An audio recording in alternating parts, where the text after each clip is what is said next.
Hey, I've got over 500 hours of playtime in Starfield, I've beat the main story 3 times, I've completed all 67 handcrafted side quests, and I've even explored all 1000 planets. So it's safe to say I've explored every nook and cranny of this game, which I'd like to think makes me qualified to give an honest review. So, is the game good? The first thing you're immediately going to notice when playing Starfield for the first time is the scale of some of the areas. New Atlantis, which is the game's main city, is not only visually stunning, but it also bolsters a size that's miles ahead of anything we saw from previous Bethesda titles. Just the city's districts alone are as big as entire cities from Skyrim, and the fact that you can go from any part of the city to another without any loading screens is a sight to behold. But an absence of loading screens is the last thing you'll want to get used to in this game, because outside of unique circumstances like New Atlantis, you're going to be staring at a loading screen for most of your playthrough. It feels like even the slightest movement is locked off behind a loading screen, to the point where it's completely handicapped the exploration. Previous Bethesda games obviously also had loading screens. Skyrim had pretty sparse loading screens, and you could easily go for 20 minutes without seeing a single one of them. Fallout 4 was a little worse thanks to its increased density, but at least they were snappy, and Bethesda didn't try to disguise them in some areas, like with elevators. But Starfield, on the other hand, has a loading screen for pretty much any new environment you visit. Want to enter your ship? Loading screen. Want to enter or exit a planet's atmosphere? Loading screen. Want to jump to a different solar system? You guessed it. And all this waiting around completely ruins the game's immersion. One thing I love the most about Skyrim is how easy it is to get immersed and fully lost in the world, but with Starfield, it's basically impossible to ever get close to this feeling because you get hit with a new loading screen every 5 minutes. Now, yes, the amount of loading screens in Starfield is terrible, but what's most infuriating about these loading screens isn't the number of them, but just how little has gone into hiding them. And when I say little, I really mean zero. No matter if you're jumping across the galaxy or going into another room, every loading screen cuts to the same black screen with a small logo in the corner.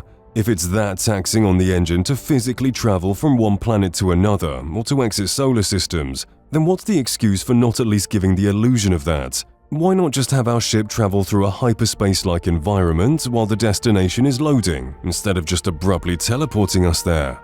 Hell, if all that's too hard, then at least let me play around with the models like in the last games.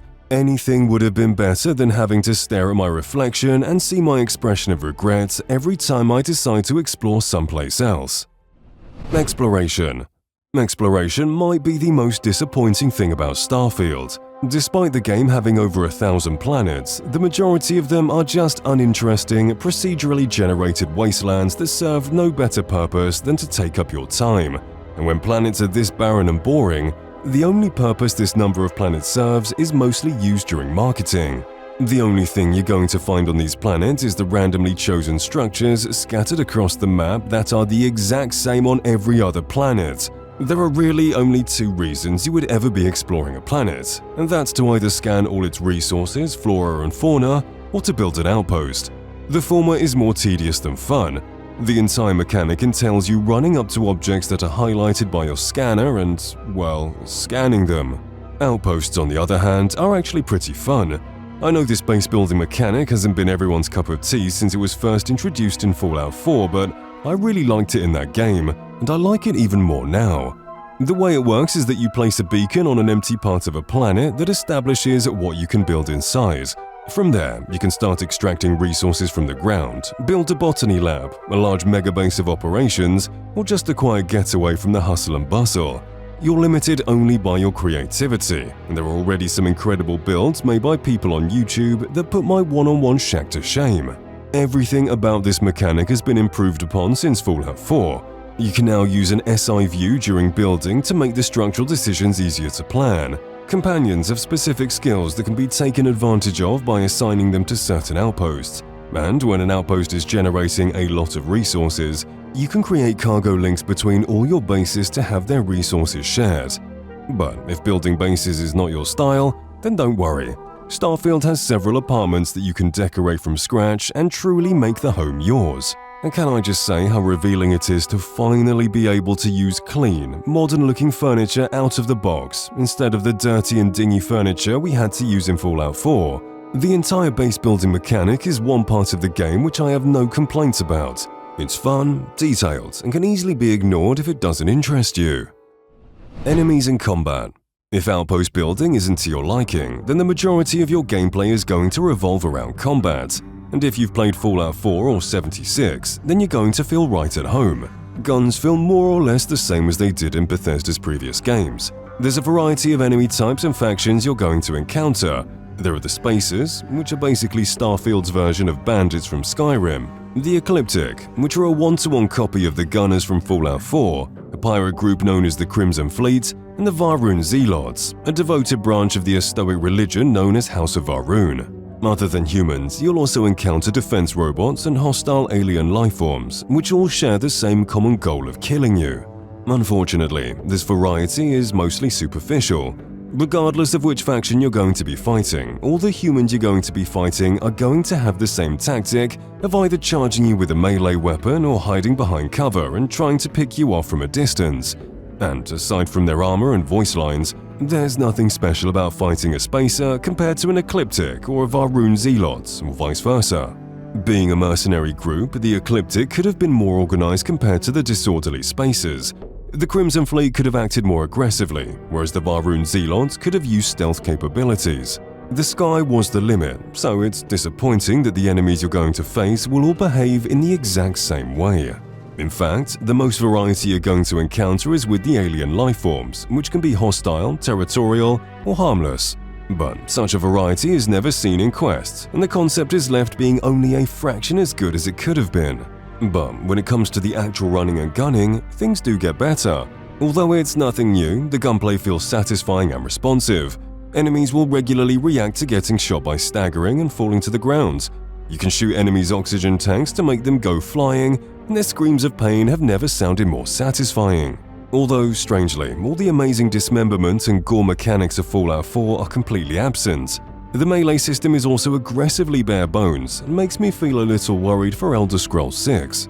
The firearms thankfully play a lot better. There have been some clear improvements made to the smoothness and responsiveness from Fallout 4, and with the added features of low gravity, mantling, and boost packs, mowing down hordes of enemies has never been so much fun. Levels are also designed with freedom of movement in mind, with wide-open arenas mixed in with tight bottlenecks that keep things fresh. Guns range from precise pistols and snipers to grenade launchers and light machine guns that rip enemies to shreds, and everything in between. All the weapons feel unique and have a beautiful grounded design to them. Seriously, Bethesda's weapons have never looked better, and the variety Bethesda has given allows you to become a nightmare for Spacers and pirates in any way you please. Stealth, on the other hand, is not the greatest. Although Bethesda added many features for stealth builds, such as vents in hostile areas, stealth-specific skills, and invisibility mods for suits, most of the levels are simply not fit for stealth. Most hostile areas have long and wide sections infested with enemies that make getting spotted very easy. Couple this with the plethora of locked doors that you'll have to open with your digipicks and the painfully slow crouch speed, and you've got a recipe for an underwhelming stealth experience that's tedious at best and near impossible at worst. Spaceships. When you're done terrorizing the citizens on the ground, you're going to be blowing up ships in space. These are the first fully controllable vehicles Bethesda has placed into a game, and they work quite well. There are dozens of different ships to choose from, each with its own set of pros and cons. Some are spacious and of great defense, but are heavy and awkward to control. Others are small and nimble, but are weak and not very spacious, so players have a lot to consider when they're deciding on what ship to buy. But if nothing suits your fancy, then you can also try your hand at building your own ship completely from scratch. This feature didn't have to be included in the game, but I'm all the more happy that it was. And just a quick glance at Starfield forums can show you all sorts of designs that players were able to create with this mechanic. Space combat, however, leaves much to be desired. Though there's nothing particularly bad about the way ship combat works, it's very shallow. It amounts to nothing more than pointing your reticle at a ship and then shooting it until it explodes. Any sort of advanced maneuvering is mostly unnecessary, and the victor of these battles is usually determined by whoever has the better firepower. Ultimately, these fights end up being pretty damn boring. Dialogue. However, no other mechanic comes close to the level of boredom that the game's dialogue brings. I finally understand what Phil Spencer meant when he said Starfield is more like Oblivion than Skyrim. When you talk with an NPC for the first time and the face abruptly takes up 90% of your screen while they make awkward facial expressions, it all makes sense. I feel like Bethesda didn't even try to make the facial animations better and instead tried to make them worse for comedy purposes, which would have worked well if the rest of the game was actually fun. But it's not. If I was going to use one word to describe facial animations, it would be stiff. Things only go downhill when these characters open their mouths. I guess succinctness has been completely forgotten in the future because every character will happily talk about their entire lives without sparing any detail.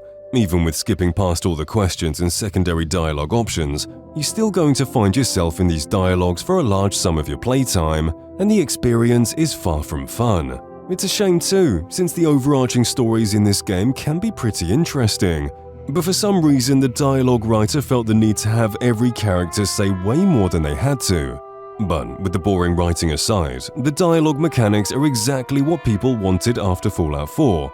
Taking notes from Fallout New Vegas, Starfield allows you to utilize your skills, traits, and even your companions to get your way.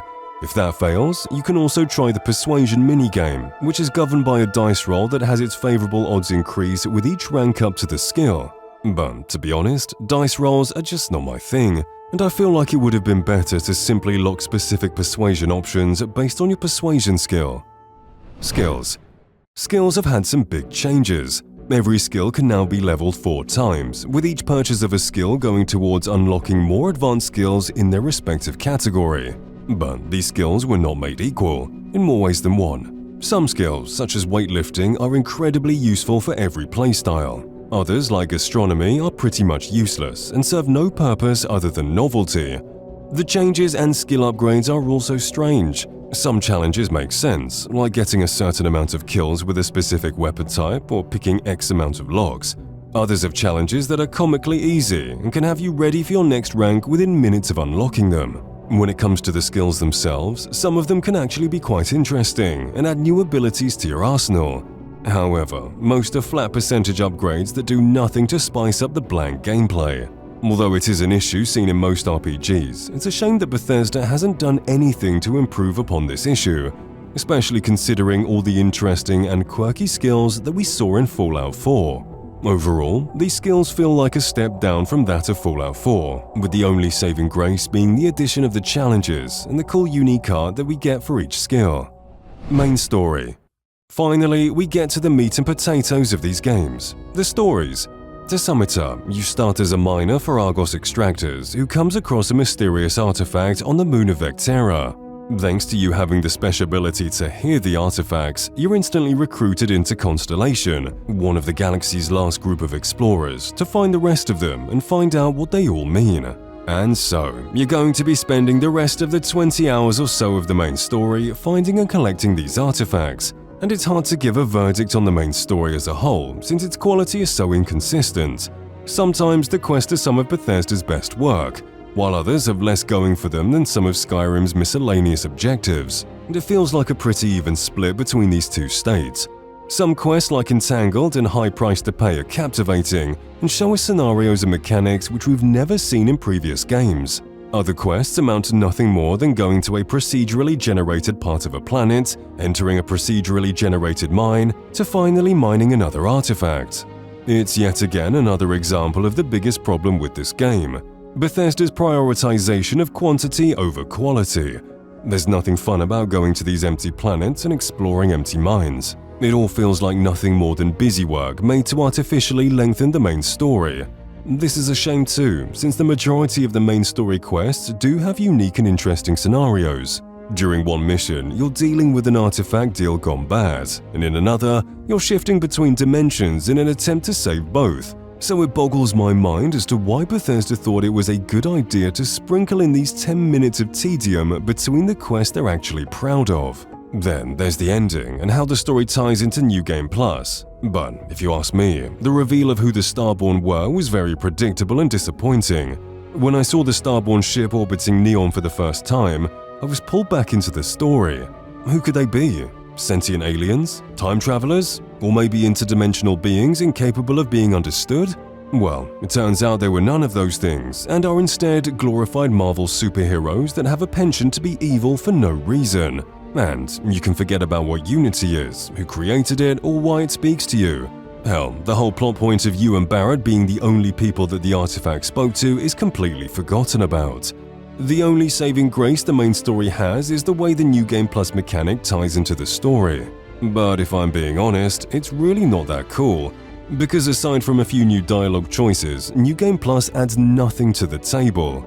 Sure, you do get the choice to skip the main story entirely, and playing as your original character through multiple runs is cool, but these few additions are simply not worth losing the countless hours you spend base building, developing relationships, and becoming beloved or feared by the world. What I did like was the secret timelines you could come across on a New Game Plus run. These secret timelines would drastically change Constellation, and by extension the story, in many interesting ways. One of them had my beloved Andresia turn on Constellation in the name of House of Varun, and I was forced to kill her. Another turned Sarah Morgan into a plant, because why not?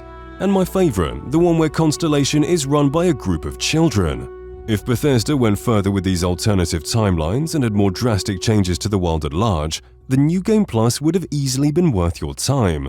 But as it stands, I can't see any reason why I would want to redo all the work I put in my save file for the sake of extra skill points. Companions. I found companions to be one of the most disappointing features of this game, only second to the exploration. This is because whereas most other aspects of this game are an improvement from Fallout 4, companions are a straight-up downgrade. Despite there being dozens of companions that you can recruit, only 4 of them allow you to develop a friendship and romance. These are Barrett, Sarah Morgan, Andresia, and Sam Coe, all members of Constellation. This makes having crew members outside of Constellation follow you around kind of useless, since they have no more depth than the followers from Skyrim did 12 years ago.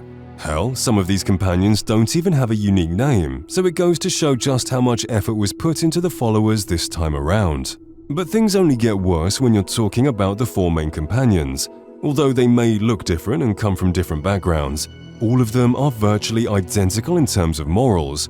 If you are hoping for one of these characters to have morals that your quick-save character could get behind, then think again. 99% of the time, these 4 followers will have virtually identical beliefs, with only slight tunings to different morals. So, the biggest factor of who you're going to have carry your burdens is going to be which face you like the most. The companion controls are also completely absent now, so good luck trying to get your followers out of the way when they inevitably block you in a hallway.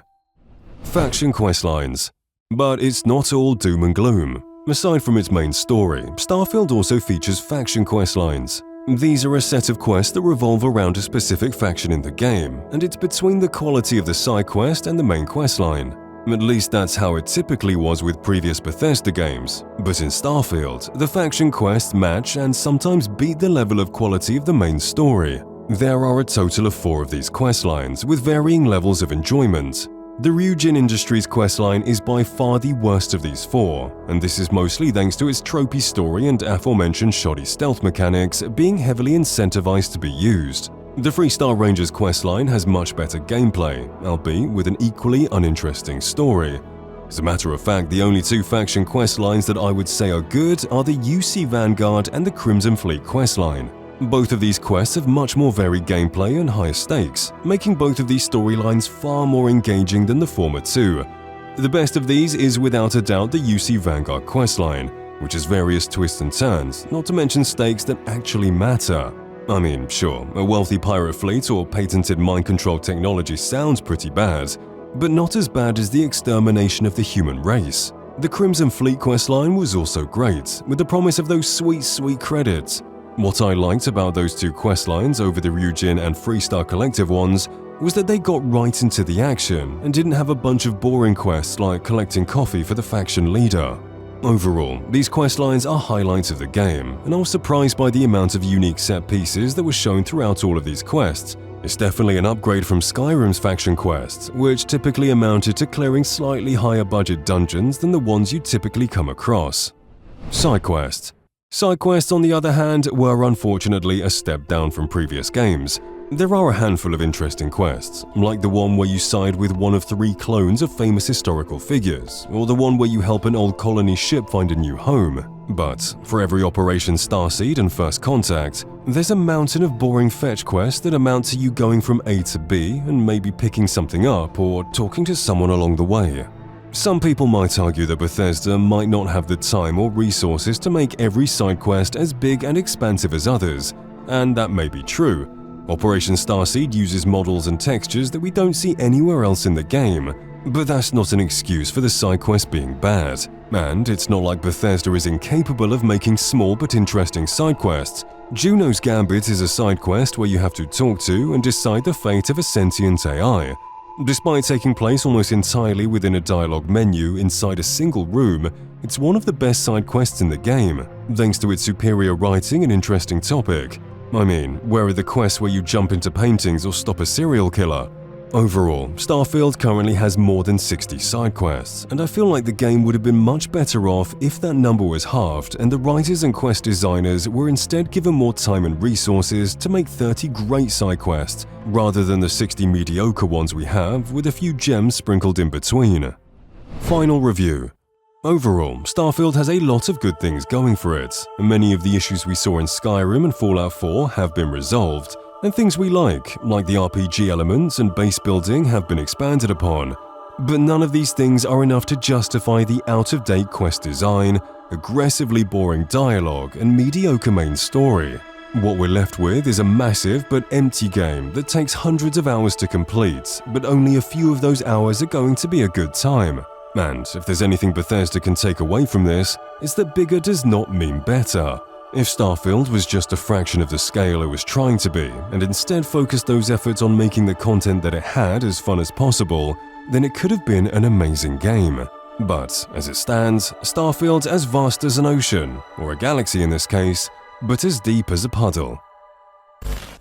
Subscribe to Fall Damage, you milk drinker.